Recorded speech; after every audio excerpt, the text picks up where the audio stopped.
We're in today with the GTX 460. This is a 2010 video card with 336 shaders. It's got 1 gig of VRAM GDDR5 running at 675 MHz on the core clock and 900 MHz on the memory clock. It's got 256 bits bus width, DirectX 11 support. I'm gonna pair it up with this Intel Xeon W3690 with 6 cores and 12 threads. It's got 1 gig of VRAM, that's the only problem. And the good side is still got DirectX 11 support. So by this standard, I think we can actually find some games that actually runs on this video card. Let's jump in a couple of games and see how this video card in this system is running. Let's start with Fortnite and see how it's running with 1080p and performance mode. This is on low details. I got 100% render scale. You can actually see the performance here. It's quite, it's almost playable, I'm not gonna lie, but it's doing the job. I can't complain here, and I will say, yeah, it's kind of interesting, seriously. 17 minimals, 51 1%, 22 on 0.1, not the ideal numbers, you know, but yeah, it's working, you know, it's doing a fantastic job when it comes to utilizing all of the resource. Let's see, can we get somebody? Whoa! This is the gun, man. This is the gun. I'm having a lot of, how shall I say, mixed feelings with this video card because it's maximum VRAM used, maximum core load used. On the system side, you can actually see 8.2 gig of system RAM being utilized. The CPU has no problem in this case, but it's doing a fantastic job, you know, it's holding. And I would like to say that overall performance from this computer is great. It's working with this system, and I'm not gonna complain here because there's a lot of games that don't want to work with a video card like this, you know. But in this case, Fortnite, it's one of those games that actually, you know what, you want to play with your GTX 460, you can actually play with your GTX 460. So it doesn't matter. Let's see in the bush. Does it drop the FPS? Yep, it drops the FPS to 40.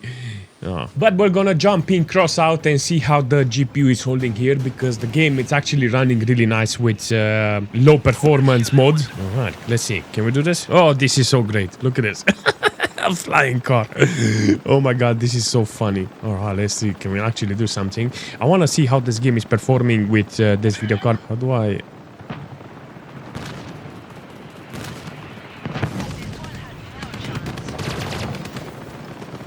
Oh, yes, yes, I remember.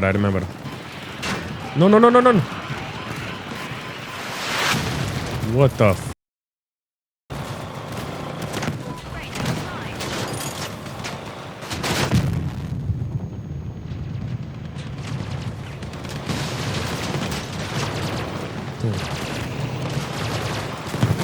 Bloody son. Look at this. For some reason, I put some guns and some wheels on this, and I got a second chance here. No, don't kill me. Ah! Oh, scheiße. Okay, where is he? No! God damn you.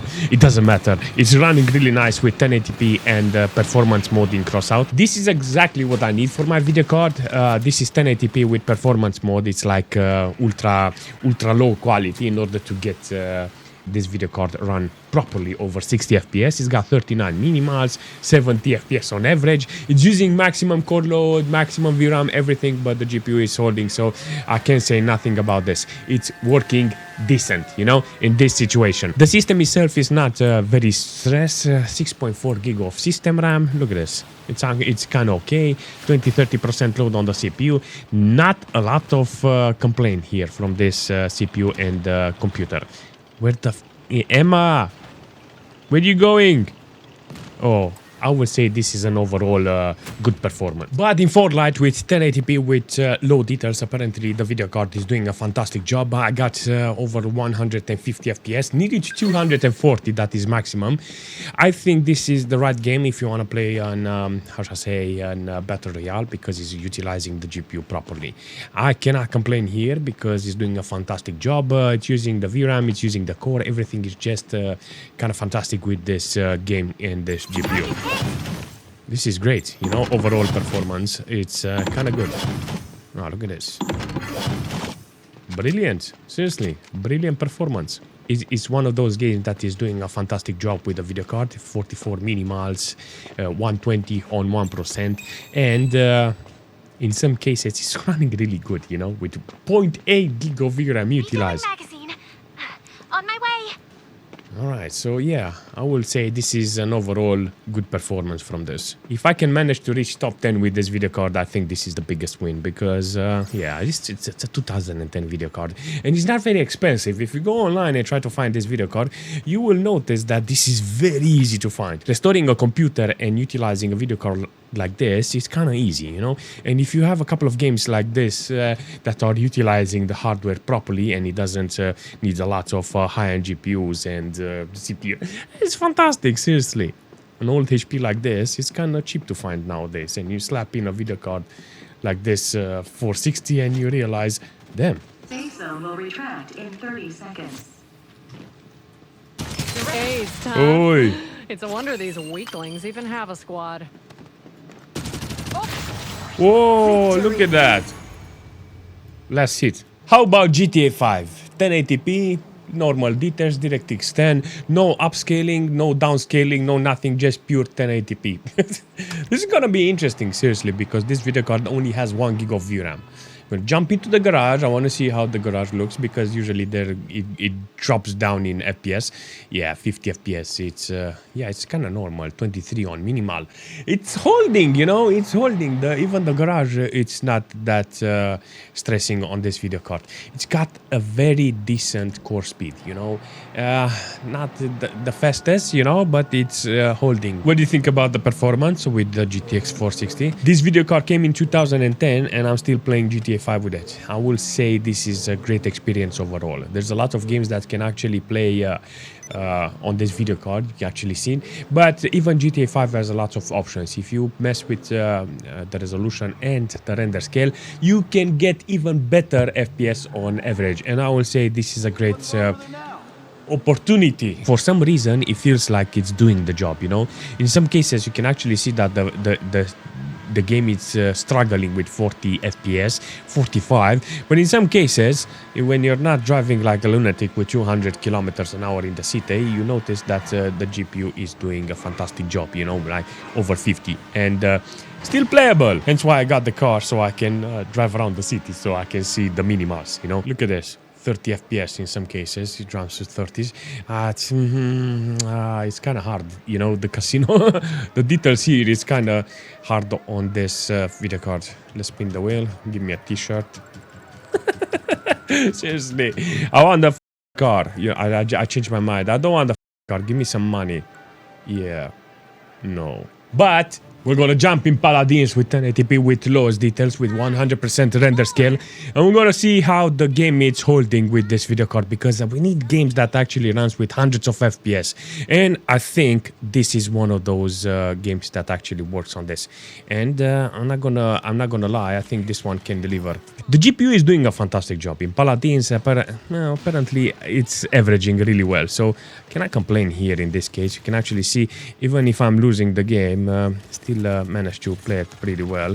It's not the video card, it's the it's the team actually. You're all staying together and doing a focus fire. Here everybody's everywhere, but it doesn't matter. Overall situation is good with this video card. Apparently in Paladins this video card can do the job. The VRAM is not very utilized.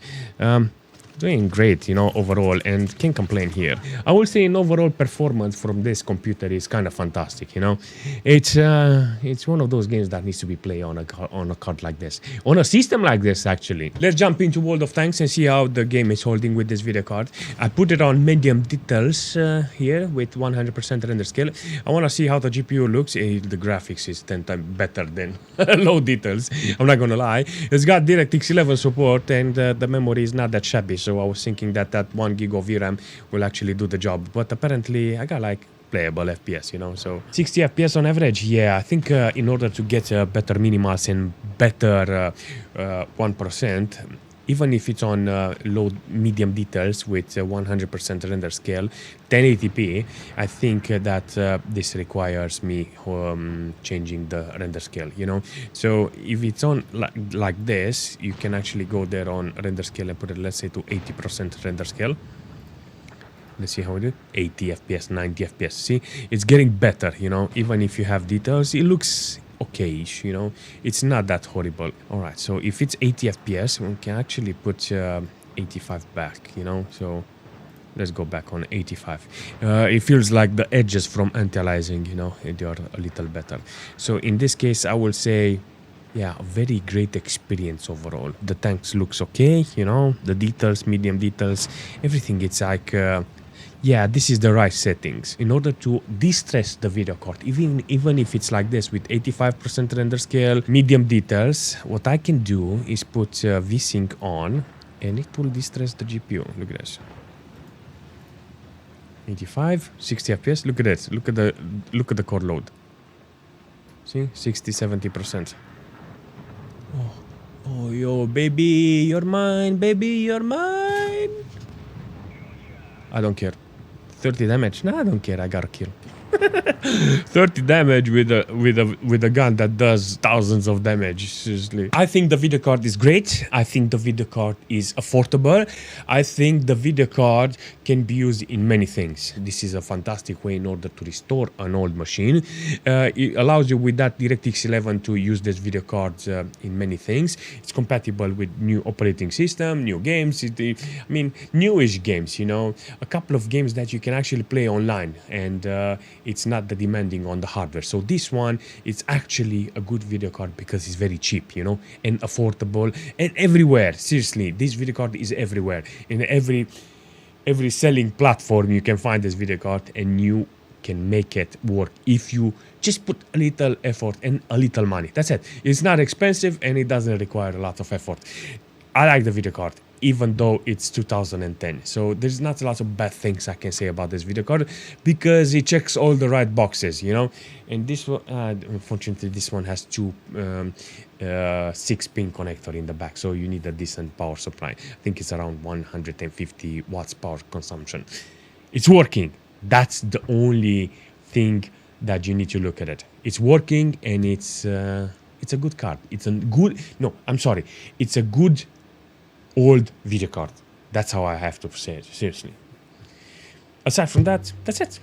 If you have any suggestions, leave a comment, and I will see you very soon.